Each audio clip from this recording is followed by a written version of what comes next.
Good afternoon. We'd like to welcome you to the third in a series of three of our webinars from the College and Career Readiness and Success Center.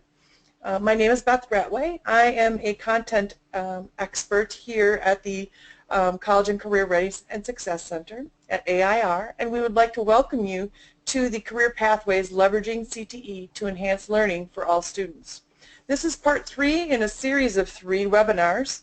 Part 1 and part 2 have been recorded and archived for you to go back to and connect back to. We will be discussing parts of that as we move forward. I am just going to give you an introduction to the content of the webinar, who the experts are on our panel, and who we are as a CCRS Center. Let's see. First of all, who we are as the College and Career Readiness and Success Center. We are part of a larger comprehensive center system with funds from the federal government.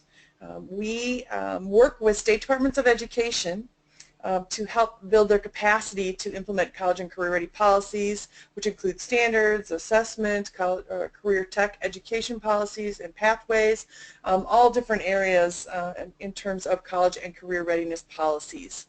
And we do this by providing technical assistance in a variety of ways, including targeted and intensive support from giving you briefs, giving summaries, all different types of tools and resources that we can do as a center to help state departments of education move their work forward.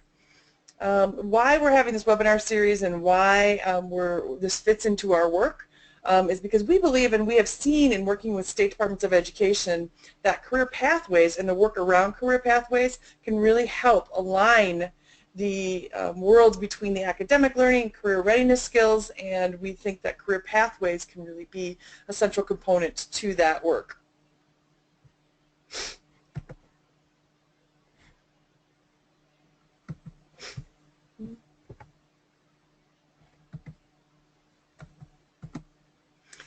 This, as I said earlier, this is the third webinar in the series, the Career Pathways webinar series. The first one we did earlier, about a week and a half ago, which focused on how to engage stakeholders in the process. How do you engage them, when to engage them, who to engage, and how can they become part of the Career Pathways design process.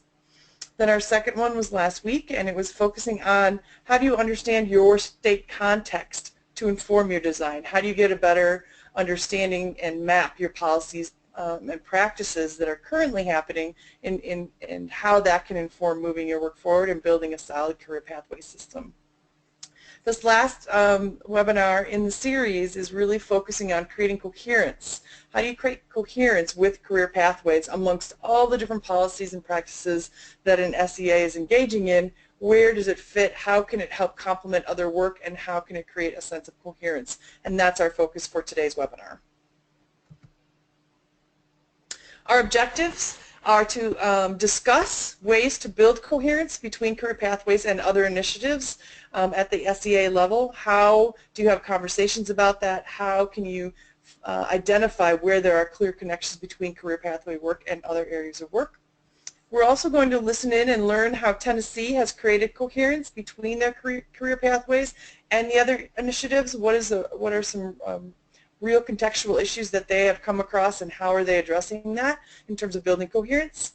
And then we will end by sharing available resources to begin to create coherence. What are some tools and resources that you can use that are already there that can help you with this conversation and with this work and moving it forward?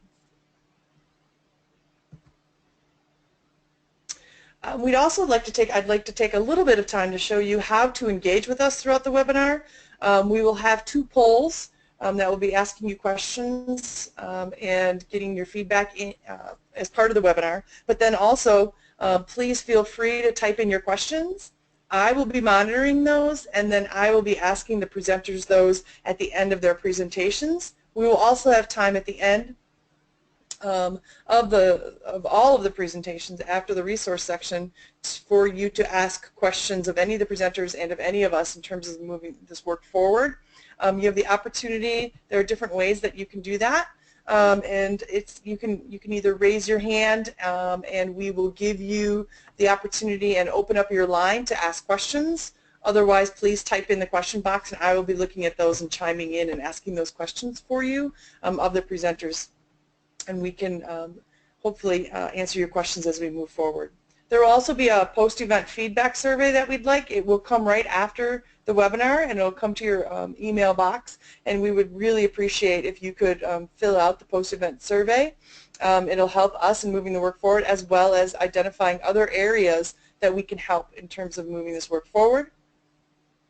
And once again, this too will be recorded, this webinar, so you'll have all three webinars recorded, and there's the website, and it's on the CCRS Center website where we have the events tab, and you will be able to access this as an archived webinar.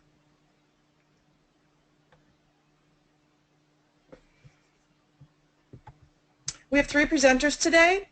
The first one is Ellen Cushing. She's a Deputy Director of the College and Career Readiness and Success Center at the American Institutes for Research.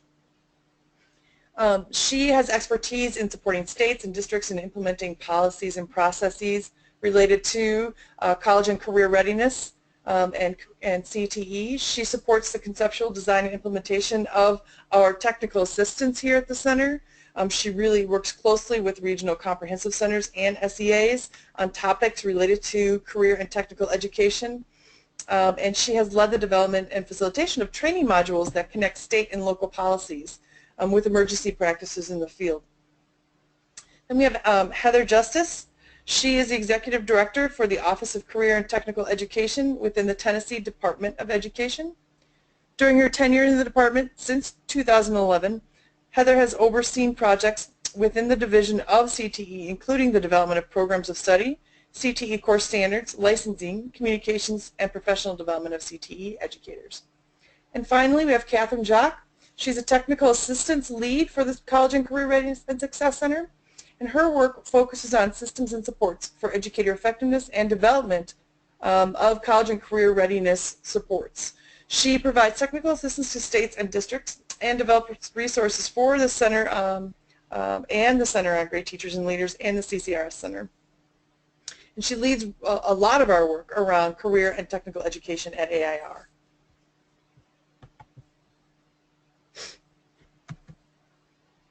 So we're going to start with the first polling question, and we'd really like your feedback of this first polling question. We'll give you a few minutes to answer the question, and then we'll talk a little bit about the results. So the question is, where is your state, district, and or organization in terms of aligning your career pathway system with other key education initiatives? Please select one. Are you at the early stage, the emerging stage, implementation stage, or monitoring stage? So please just pick one, and then we'll talk about the survey results in about 1 minute.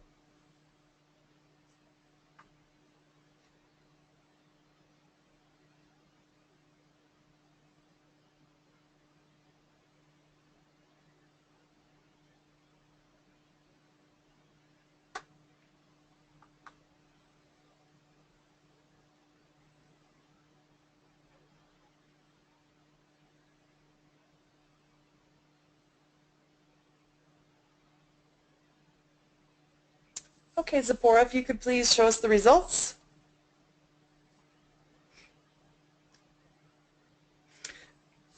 So it looks like we're in the middle. Many folks, some are at that early stage where they're really looking for guidance on how to bring coherence and how to connect initiatives.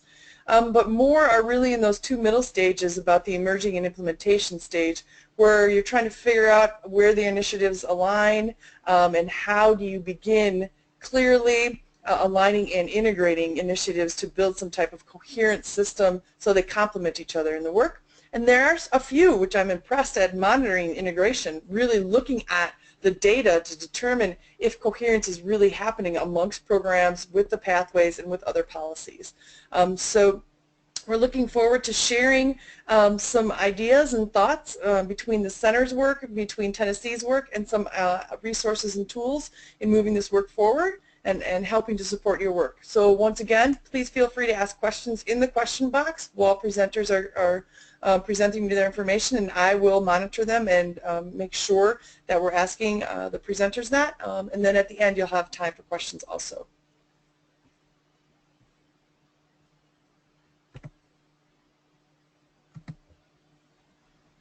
And then we should be starting with Ellen. Ellen Cushing, the Deputy Director of the CCRS Center, will share some ideas with us about the current work happening in the field.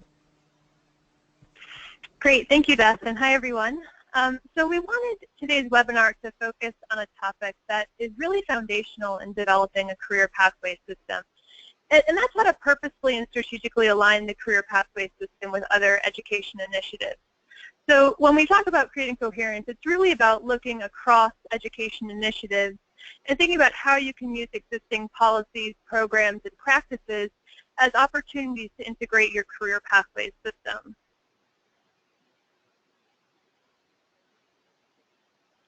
So we're actually in a really exciting time in education. We've gone through several years of significant change, and while reform fatigue is a very real thing, the truth is that for the first time we have 3 significant pieces of federal legislation that look to be aligned to really promote a coherent approach from education through workforce.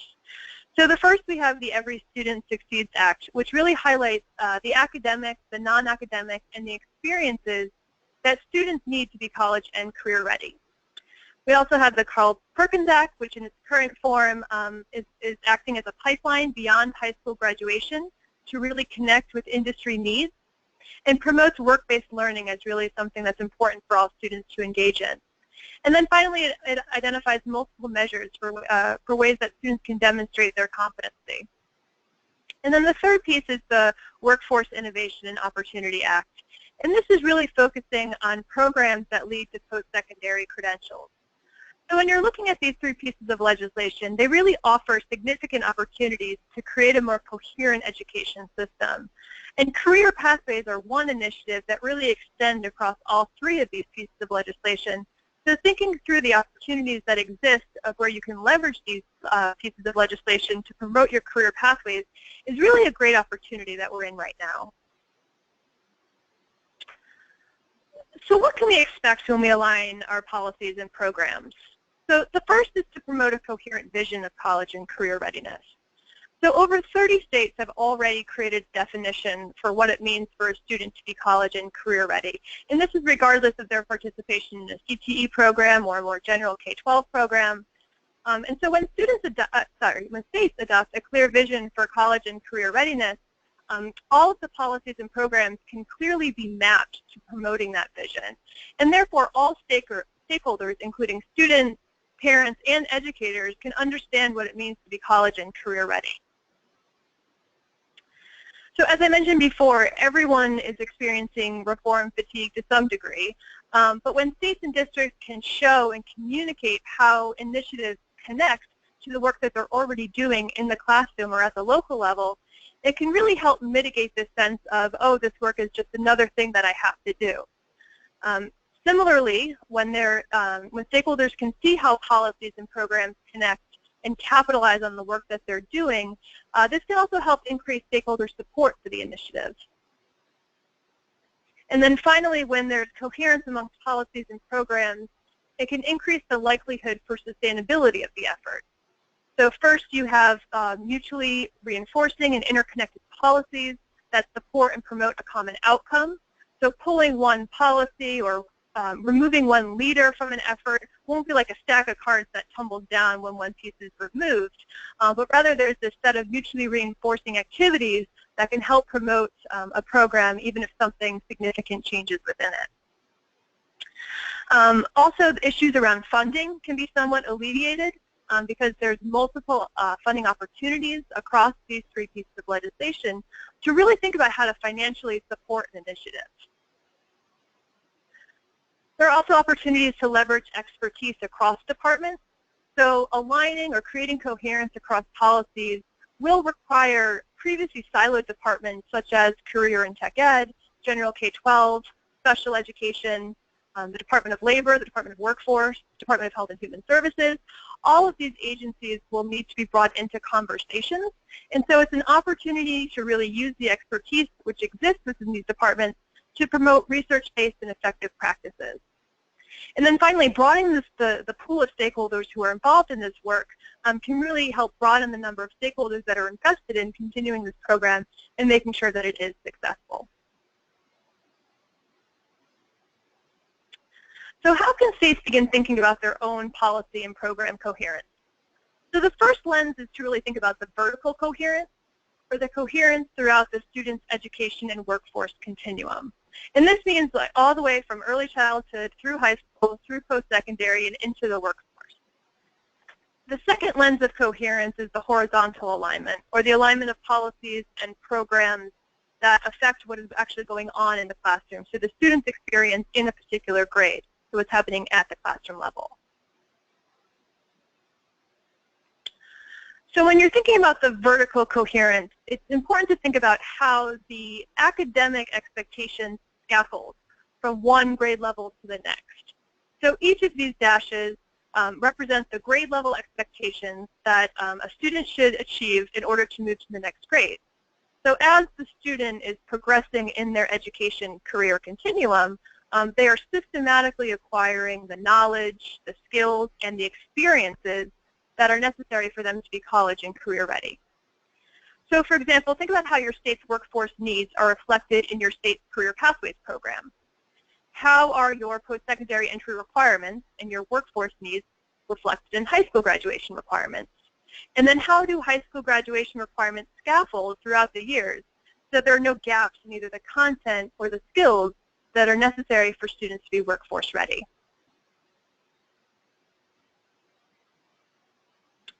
For horizontal coherence, you can think about it, again, as what's happening in the classroom. So there's kind of two areas to think about with horizontal coherence. The first is the educator talent, which is the knowledge, the skills, and the dispositions that are necessary for educators to be effective with their students. The second is to think about the broader priorities, including statewide education goals or visions like Top 10 by 20, or even more locally focused initiatives like deeper learning, competency-based education, or social and emotional learning. So these are opportunities to demonstrate how policies, programs, visions, or goals can be mutually reinforced within the classroom. So let's think about these two aspects of horizontal alignment in just a little bit more detail. So this graphic comes from the Center on Great Teachers and Leaders. And what it does is it identifies all of the opportunities that SEAs have to align their educator talent priorities or policies. So when thinking about educator talent alignment, specifically for career pathways, you can think about the policies and the programs and initiatives that attract educators into the profession. So consider, what does that applicant pool look like? What are some of the key knowledge, skills, and dispositions that these applicants need in order to be effective educators?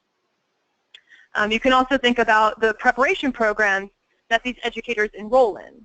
So is there required content or pedagogy or skills that should be reflected in program coursework that these educators engage in? Are there any opportunities to reinforce classroom expectations, for example, in preparation programs? Finally, you can think about the policies and programs that support educators once they enter the profession. So again, think about the policies related to mentoring and induction, educator evaluation, professional development, even career opportunities, so teacher leader opportunities or even coaching that can help promote instruction that ensure all students graduate college and career ready. And so you can think about the horizontal coherence as really the policies that might affect the career pathways programs and help ensure that the career pathways programs have high quality instructors in the program. So also thinking about horizontal alignment, you might want to consider looking at broader priorities that could be aligned with the career pathway system. So, for example, a state such as a governor's vision for being in the top 5 states for high school graduation and post-secondary enrollment, this vision could really have implications for a career pathways program. So when you're looking at broader priorities within your state, think about perhaps other opportunities to include enrollment for apprenticeship programs or enrollment in trade schools as part of that post-secondary enrollment goal. Also, maybe you want to consider work-based learning experiences as they count for high school graduation credit. So really understanding that your state's broader education priorities might help identify opportunities where you can purposefully integrate or connect to the career pathways program. Broader initiatives at the state could even be instructionally focused, so deeper learning or competency-based ed, social emotional learning, and even workplace readiness or employability skills. These all offer opportunities for thinking about how to align your career pathways priorities, and we'll talk a little bit what this might look like on the next set of slides.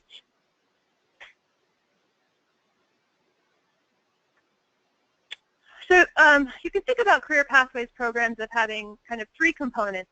The first is the academic skills, or what students need to know to meet state standards in English language arts, mathematics, science, and social studies. The second component are the technical skills, or what students need to know and be able to do to succeed in a specific industry, job, or occupation. And then the third is the employability skills, or the skills that are necessary for students to succeed in all occupations and in all industries. So these skills could include communication skills, critical thinking skills, interpersonal skills, such as exercising leadership, resolving conflict, working in teams. It could also include personal qualities. So it could include professionalism, taking initiative, and even demonstrating a willingness to learn. So if a state or a district is thinking about how to better integrate just the employability skills aspect of a career pathways program, you might want to think about other statewide initiatives that might overlap with the similar outcomes of the employability skills work. So this slide, next slide, is an example of what areas of overlap between employability skills, deeper learning, and social and emotional learning. So if you're interested in better understanding areas of alignment, you can think of doing a quick crosswalk of the key outcomes for the initiative. So in this example, the outcomes are student-focused and are clearly articulated for the educator. The Venn diagram specifically highlights mutual outcomes across the three initiatives. So if you're looking at areas of overlap between employability skills, deeper learning, and social and emotional learning, you'll see that there's overlap between the outcomes of supporting students in developing their critical thinking skills, their problem-solving skills, learning to learn, having a positive mindset, relationship management, communication skills, and collaboration skills. And if you look more specifically even at the areas of overlap just between social and emotional learning and employability skills, you'll see three more areas of overlap, which include social awareness, responsible decision-making, and self-management. So if you're looking for policy and program coherence across initiatives, you can really think about what's the outcomes of doing that type of crosswalk. And the first is very simple but very effective, and that's just to create a common terminology that's used. So you'll see in this Venn diagram, learning to learn might be called something different if you're focusing on employability skills, or something different if you're focusing on deeper learning, even something different in social and emotional learning. But the concepts are the same. And so making sure that there's a common language or a common terminology used is really a nice outcome of doing this type of alignment. There's also a way to think about how to prioritize professional development. So if you're thinking about how can you use professional development funds most effectively, perhaps you want to focus on PD that focuses on cross-cutting topics, so that teachers across different programs might have an opportunity to not just learn together, but to learn from each other. So as states are thinking about creating this vertical and horizontal coherence between their career pathway systems and other initiatives, we've identified a couple of considerations for just getting started with this work. So the first is to consider the general infrastructure that's needed to do this work. So more specifically thinking about the data that would need to be shared across the educator career continuum.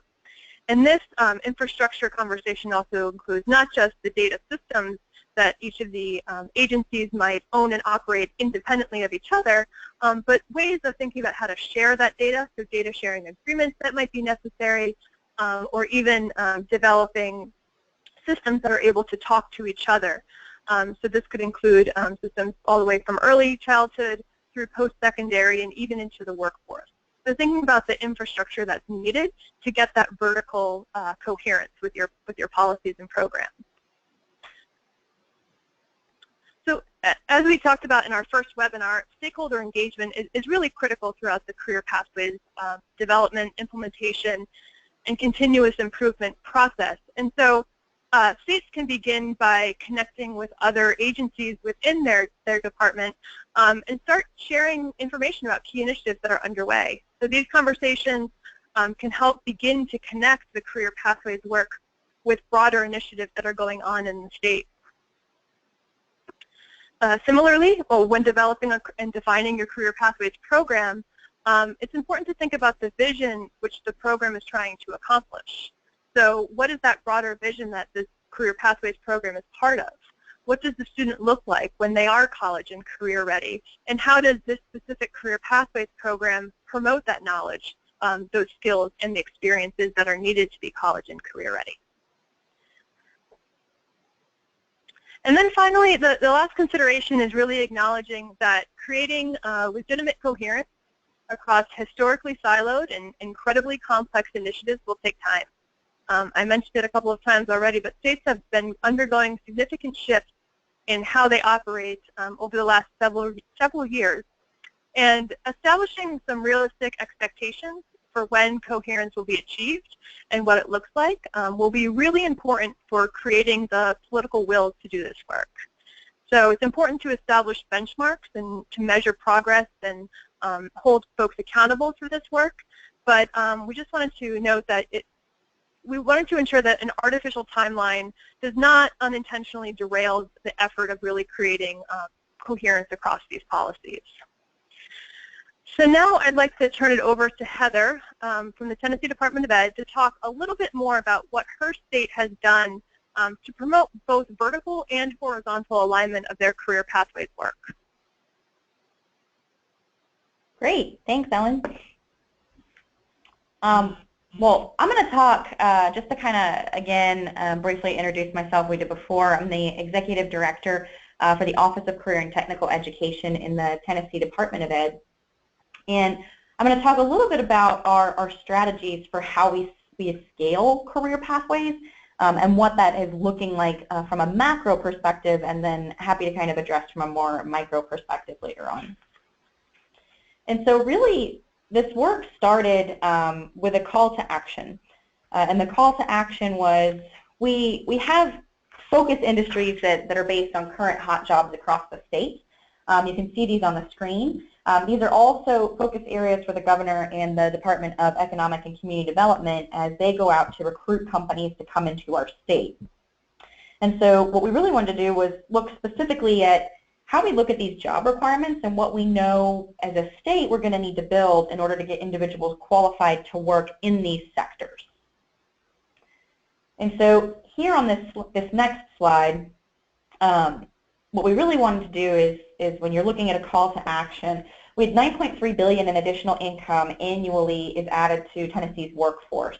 And this is an estimated 528,630 additional certificate or degree holders will work in Tennessee upon achievement of 55% post-secondary attainment by 2025. So if we're really looking at a workforce who wants to work in these hot industry sectors, you're looking at around 55% of those jobs needing some form of post-secondary training. And so what that actually translates to in terms of economic development is that these workers are projected to earn $9.3 billion more in additional income annually than what would have been generated without a post-secondary credential. And so we're focusing in on this kind of outcomes piece, this attainment of post-secondary credentials, knowing that these jobs that are available are going to require some form of additional training. And so it's not just enough to focus on, in K-12, a high school graduation, but rather continuing that student on to build out that career, so pushing through that finish line. And so when you're looking at this chart, really keep in mind that occupation matters. It's important to think about careers rather than just a job, and that kind of goes along with the idea that you'd be progressing students beyond the next step. So this chart demonstrates the need for exit and entrance ramps along a student's pathway. And we'll talk more about this when we look at an example of a pathway. But for now, what you see here is this progression of training and then the actual increased salary that a student would experience throughout their lifetime. So rather than just pushing students to get a job, rather that pushing students into a career with a continued lifelong learning, essentially. And then the benefit that that has in a dollar amount to building your economy. So how do we in K-12 support career pathways, and what does that look like? What you see on this slide is what we currently see are those increasing entry-level requirements. So too few students completing some form of post-secondary. And I want to clarify, when we refer to post-secondary, what we actually mean here is a technical college or a technical school, community college, and four-year universities. So when we refer to post-secondary, we mean the gambit of all. But what we see in industry are an increase in the skills and knowledge needed for entry-level and high-quality employment, along with growth in jobs where, unfortunately, companies cannot find qualified employees. So the need to ensure that education and industry are connected and braided in a pathway is crucial. So we've focused on outcomes. What have we done? The Department of Education actually has aligned this work around 3 goals. I'm specifically going to talk on goal 3, which is the majority of Tennessee high school graduates will earn a certificate, diploma, or degree. And this work is closely aligned to the focus of the governor and the state. I'll talk about that in a moment. So you have our vision statement up here, but the landscape in Tennessee for this work really is well aligned when you talk about career pathways. It begins with larger goals, such as the governor's drive to 55, which is that 55% of Tennesseans are equipped with a post-secondary certificate or credential by the year 2025. And the department has this same goal that you can see reflected here, such that the class of 2020 will be on track to achieve 55% post-secondary completion within 6 years. So what does that work actually look like? And you heard Ellen talk about this vertical alignment and horizontal alignment, and this slide has a lot on it, but these are really crucial elements of our career pathways. And so really, key step number 1 is it begins early. And you could even add an elementary piece to this that moves into middle school. But it starts with, number 1, active industry involvement in student learning starting in early grades. And when we say industry involvement, that doesn't always mean intensive. Sometimes that can just mean awareness. So job shadows, virtual job shadows, industry coming into elementary and middle classrooms to talk about options. And then continuing that with the seamless transition kind of into high school.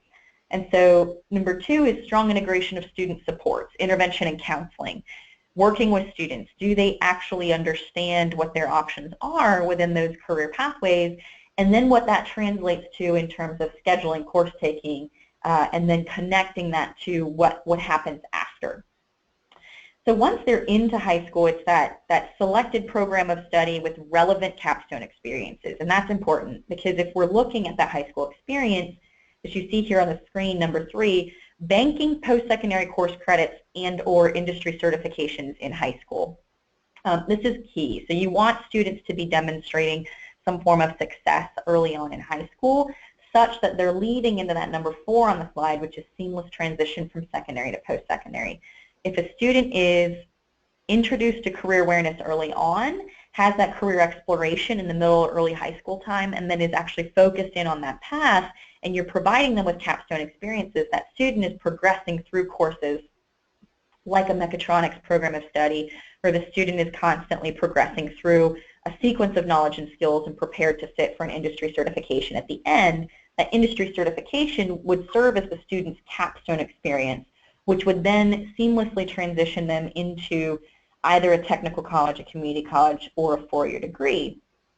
And the reason why we have these structured like this is because really this becomes a seamless entrance and exit. So we talked a little bit before about on-ramps and off-ramps, but having multiple entry and exit points such that a student could take an industry certification from high school or banked early post-secondary credit, transfer directly into a Tennessee College of Applied Technology, a technical college, easily go into the workforce directly from there, come back several years later, continue on with an AA or an AS, exit again back into the workforce, and so on and so forth, continuing that pathway. the biggest piece here then is number 6, is that you have to have a qualified workforce through regional and state relevance. So these pathways should all align to where you actually have jobs available, not just as a state, but in the region as well, so that you're growing your own in that economic and community development. So when you talk about vertical alignment, it's really that you're taking the courses and paths for a student and making sure that they have viable options for jobs and post-secondary career, in looking at, are we not just offering the same programs that we've always offered because the students like them, but then the student graduates from high school and there's really no opportunity within any of those careers, or there's no opportunity to continue post-secondary training, which will be needed for them to move forward in that career. So looking at that vertical alignment and ensuring that students actually have options, and we're promoting only those pathways which provide options for students. So the vehicle for change in this has really been Pathways Tennessee, and it's education and employment that are inextricably linked. Business and education providers are working together to ensure that our workforce is adequately prepared for employment in these high-demand fields. Partnerships are important in ensuring that training efforts aren't duplicated across sectors and that we're aligning across districts and counties in the region. And so our goal around these pathways in this larger context, this 7 through 14, 16 pathway, is really to provide Tennessee students in grades 7 through 14 and 16 access to rigorous academic career pathways, which are interlinked with local, regional, state economic labor market needs and trends in order to develop and promote a workforce that's educated and skilled in those chosen fields. And this kind of gets, again, that academic and relevant work experience that you're seeing braided here on this graphic gets to Ellen's point of that horizontal alignment. And so what is happening actually in the classroom level, or what is happening at that local level, to then braid that kind of academic and career and technical education together with some robust work-based learning experiences built in. So as we're looking at these pathways, we really wanted to kind of focus on outcomes. There are a lot of different career initiatives going on in the state of Tennessee, and aligning this work is crucial in its success. And so you heard me talk about Governor Haslam's mission, the Drive to 55, such that we're getting 55% of Tennesseans equipped with a college degree or certificate by 2025. We also have in the state what's called the Tennessee Promise. And Tennessee Promise essentially makes it a K-16 or a K-14 education experience. So a scholarship and mentoring program which essentially begins in the fall of 2015 that will provide students a last dollar scholarship that may be used at any state institution offering an associate's degree, program, or technical credential. So a student in high school who qualifies for this would essentially be able to graduate high school and seamlessly enter into a Tennessee College of Applied Technology or a community college free of charge. And again, this is a last dollar scholarship, but it provides that additional post-secondary training for students free of charge. You also see Tennessee Reconnect on this slide, which is essentially more of the adult version of the Tennessee Promise. And that's a scholarship program for returning adults to essentially earn a certificate at any of the Tennessee Colleges of Applied Technology. So building that workforce from both the K-12 perspective, but also from we know 55% of Tennesseans equipped with a degree or credential is going to also have to include some form of adult training. And so making sure that we're connecting both our adult learning with our K-12 learning. So we also have a few others here. The Tennessee LEAP grant, which is a labor education alignment program, and this is a grant that targets skills gaps across Tennessee to essentially partner districts with industry and post-secondary institutions to coordinate and encourage collaboration among secondary to post-secondary and industry. So essentially to encourage pathways at that regional level. And then we have Workforce 360, which is an economic and community development focus designed to create statewide systemic approaches to identify workforce gaps and streamline solutions.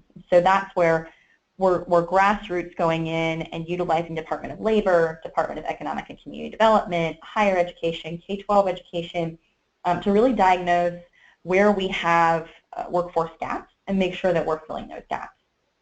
And I think the important thing here is this doesn't mean that just the Department of Education is responsible for building career pathways, but rather thinking of education as workforce development and collaborating with these different agencies. And you saw that in the earlier slides where it talked about the connection between the Workforce Investment Opportunities Act and Carl Perkins, making sure that we're utilizing from a federal level the initiatives there, as well as at a state level those initiatives that are connecting these different agencies. So it's not a sole lift of a Department of Ed or a sole lift of the Department of Labor, but rather that cohesive grouping of these interagency projects. And so on this screen you actually see these other two that I mentioned, the LEAP grant as well as Workforce 360. And again, just various state education and workforce agencies working alongside this drive to 55 to make sure that our career pathways are sustainable. So if we're thinking about structure and approach to this, you heard me kind of talk about what a pathway looks like for us from K-14-16. You heard about very different initiatives going on within state government. So how did we take this and translate it to support pathways at a regional level? And essentially, it starts with a state planning team, and you see that at the top of this slide here. And so on our state planning team are those agencies that we should be working with and aligning this work. So the Department of Economic and Community Development, obviously us, the Department of Ed, Labor, the Governor's Office, our Tennessee Board of Regents system, which is our post-secondary system, the State Collaborative on Reforming Education, and then you see some of our industry partners as well, our Business Roundtable, the State Board of Education, Tennessee Higher Education Commission, and independent colleges as well. And so all of these entities sit on our state planning team, which then feeds into our regional leadership for pathways. So pathways can't just be state-driven down, but it has to be locally led. And so regionally, this work has been grouped around districts pulling together and forming that leadership that will take districts, counties, labor within each region, and then build pathways out from there. So intermediaries leading that work, but making sure, and you see here with the regional leadership, different stakeholders identified within each of these regions. And then the regional super regional focuses, using an asset mapping, so going in and making sure to define where you have strong interest in industry, strong jobs available for students, strong post-secondary programs, and good alignment there. A commitment to share across districts and across workforce investment agencies, regional plans with accountability measures, and an approach to both endpoints of a pathway, so early entrance as well as where you wanted to exit a student. And so you can see here on the right our timeline for where Tennessee joined the Pathways to Prosperity Network, which is where Pathways Tennessee came from in June of 2012. Well, we hired a director to oversee that, which is when we started our state planning team. We've had our strategic plan in operation since June 2013. And so that state plan that the state planning team worked, the strategic plan, really focuses on a regionally led grassroots Pathways Tennessee initiative. And their state plan is to champion, support, align, and evaluate. So you see these here as kind of the responsibilities for the state plan for what they look to do with the work being led regionally. And so what that actually looks like initially, let me go back for a second. How do you lead this work regionally and actually make sure that it's successful? So it's one thing to have a strategic plan, but what does that look like when you're asking your regions to develop career pathways and to incorporate all of these different state initiatives? And so it starts with an asset mapping, where then the regions themselves create a strategic plan based off of a pathway and focus areas relevant to their workforce needs. So they go in and specifically look at their labor and workforce data. They look at the post-secondary programs that are available and then create a strategic plan from there. Regions operate off of a suite of support tools, specifically wanting to call attention to some of these on the next slide where we'll talk about, but they're looking at developing, sharing, and gathering data. And so here you'll see what some of those support tools look like that they have access to at a regional level. And I'm not going to read this slide to you, but I will focus on the second piece here, which is a pathways documentation tool, which really walks these partnering regional districts from both K-12, higher ed, industry, etc. It walks them through building out that pathway. So putting it on, mapping it out. Are they actually utilizing early education to then drive into this pathway? Are they making sure to take industry down into the early grades and building those up? Are they embedding capstone experiences? Are they allowing for early college credit and work-based learning, industry certifications within those pathways?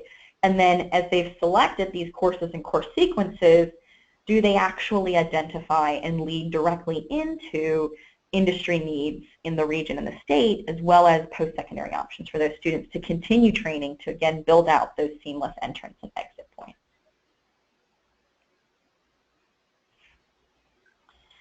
And so the key here is, as we've looked at these pathways and regionally led, so how do you make sure that it is sustainable, that it's not just a State Department sending out money for districts to be successful in career pathways, but rather how do you build it from the ground up and make sure that it lives on as different initiatives come into play. And so it's important to note that Pathways Tennessee, we talk about our career pathways, is not legislated or mandated. There's no directed state funding for Pathways Tennessee. Partners in the regions come on board all voluntarily, and then they're led by an intermediary that then leads this work at the regional level. And this, you'll see this is allowed for creative funding from day one. And so they've had to think about sustainability from day one. They've had to think about what their skin in the game is, if you will, such that they can continue through with their own pathways far after a funding or a grant has ceased. And so you'll see what the state is committed in terms of utilizing staff members, staff salaries to kind of benefit the startup of this, existing state and federal funds, utilizing those different dollar amounts to kind of target and lead help in getting this up and running. And then you'll see from the regions that they have to think through state, federal, and private funds and how those are utilized to support and leverage regional key priorities and growth of these priorities. So they have to identify their own funding sources to supplement the work that they're doing to ensure that they're sustainable over time.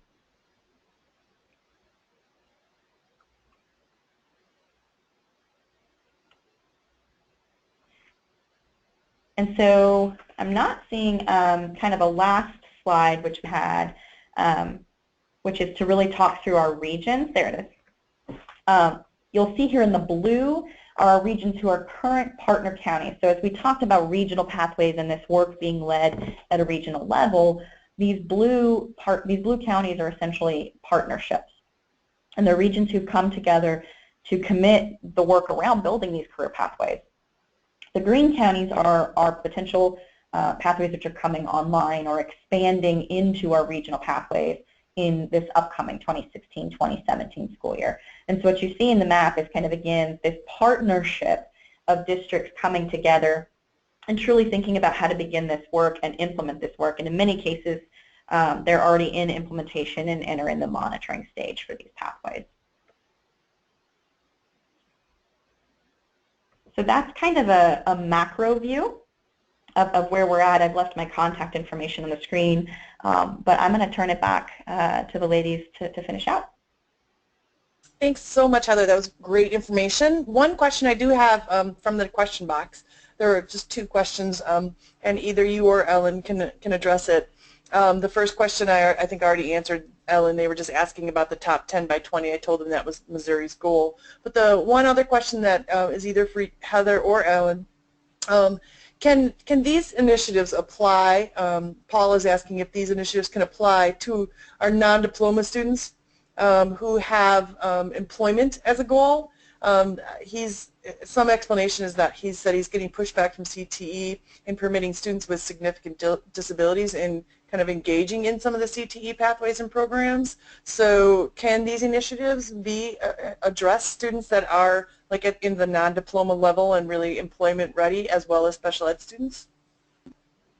Yeah, this is Heather. I'll address that and kind of turn it over to Ellen to see if she has anything further. Absolutely. I think all means all, and what we know are our students should have access to any of our CTE programs and courses to supplement kind of that employment training. And so anything that's in a student's IEP can then be utilized as you're looking at a CTE classroom to make sure that those students are successful. And I did also want to clarify that CTE is a part of a career pathway. It's not the only part of a career pathway. And so it really is making sure that that student is getting a holistic experience with that gen ed and CTE braided interaction and building in those career exploration, career awareness activities early on. But absolutely, those students should have access to programs. And I'll just add to that very quickly. I think the other piece that I would just want to say is that there are opportunities, again, to think about the actions or activities that the state or the district or other educators engage in, that you can think through how to kind of get or create that coherence. So I'm specifically thinking the state systemic improvement plans, or the SIP plans, are one way that you can think about how to integrate employability skills, for example, into the standard indicators 13 and 14. So there's ways to kind of think about how you can use requirements or policies that are specific to students with disabilities that might also be used to, again, promote coherence with the career pathways work. So thinking across policies and across initiatives to make sure they're all mutually reinforcing and pointing in the same direction is another lens to think about that coherence. Thank you. One other comment that Andy had sent in based on this and answering this is to make sure that your CTE staff know about industry-specific accommodations through the Job Accommodation Network, which is AskJan, AskJan.com, and that Arizona has been doing a lot of training on JAN with their CTE folks. So that's another really good piece of information. Thanks. So I think we're going to move on now to Catherine. I can have the screen here. There we go.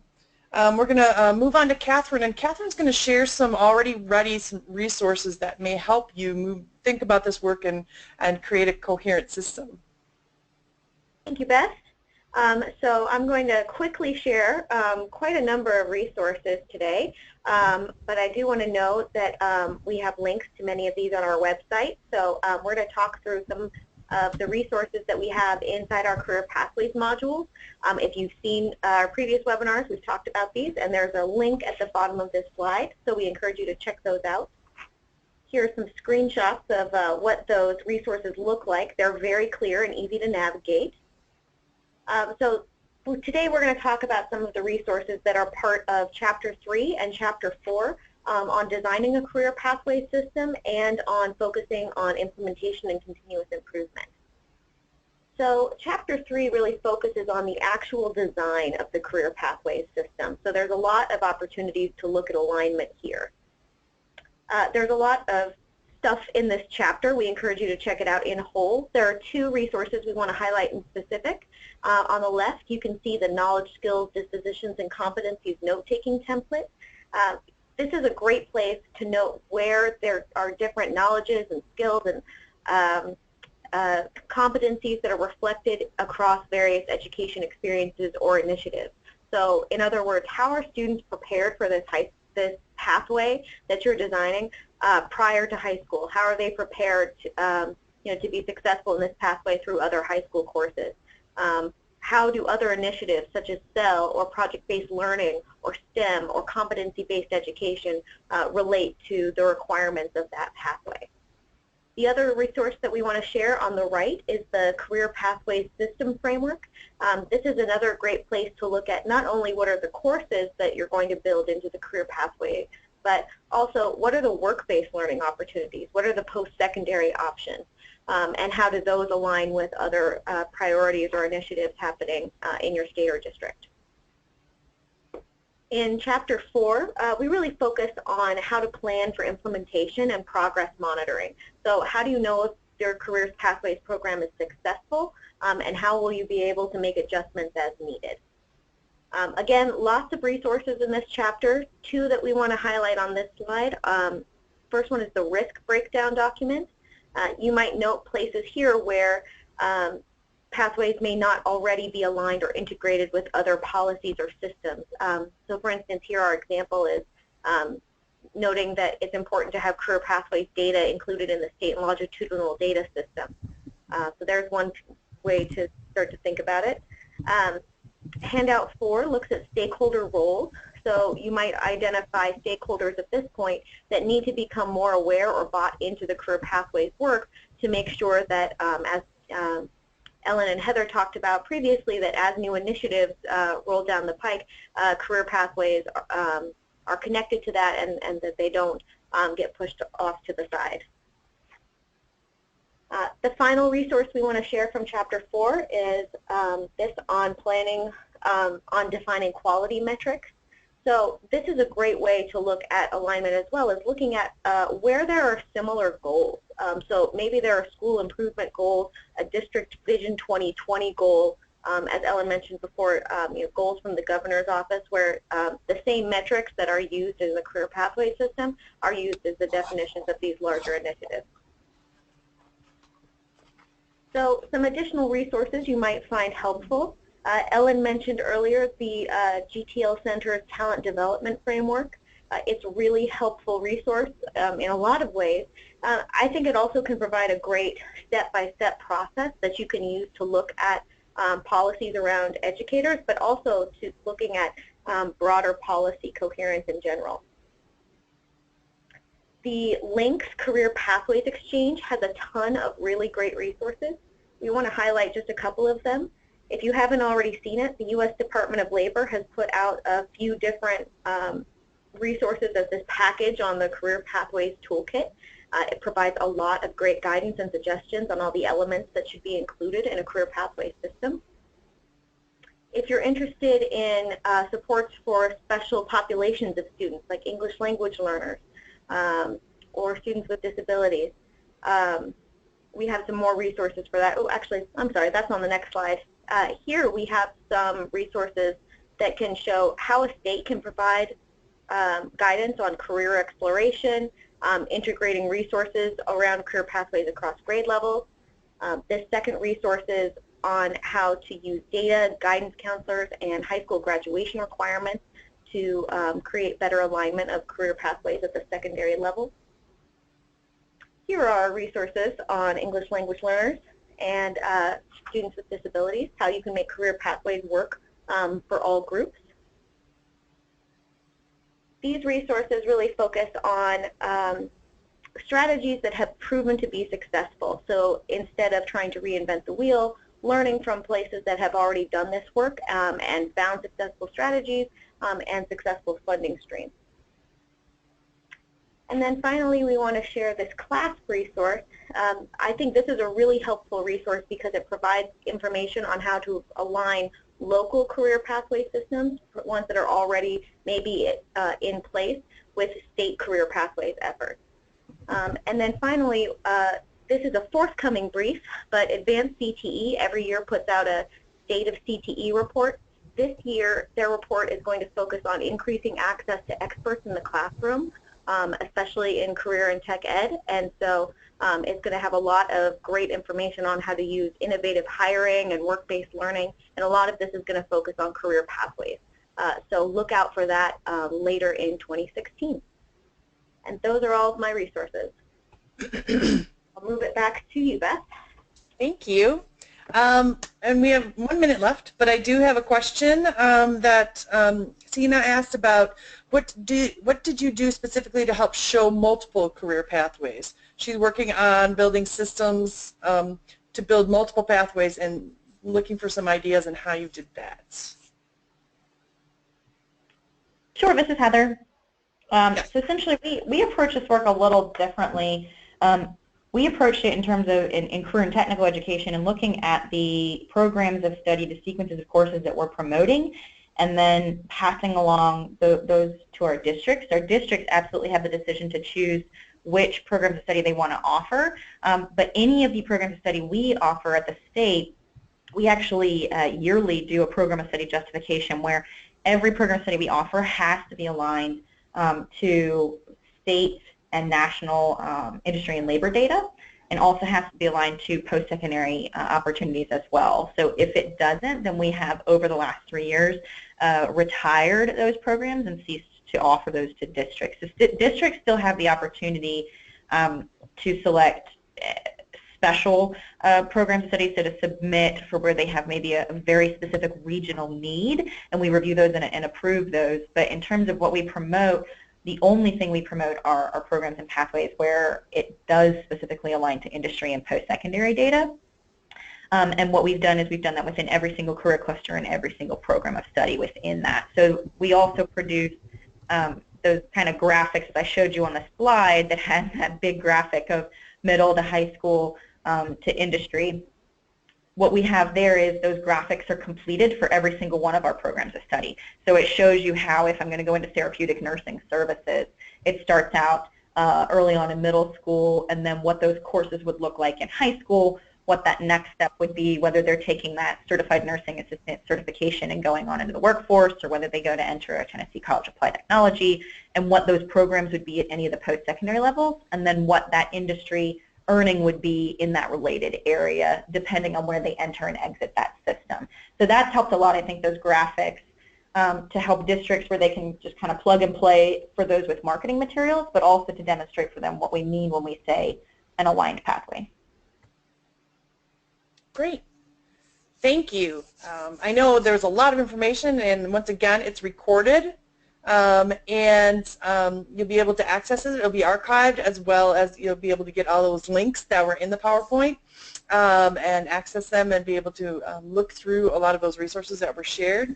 You also have Heather's contact information and our contact information as a center. So anything we can do to help, we are here. Once again, a reminder, you will get a feedback survey, and we appreciate all of the feedback, and we use it to help inform our work and make our work better, so we really appreciate it. Thank you for your time today, and we hope you got all sorts of ideas and resources to help with your work moving it forward. Thank you.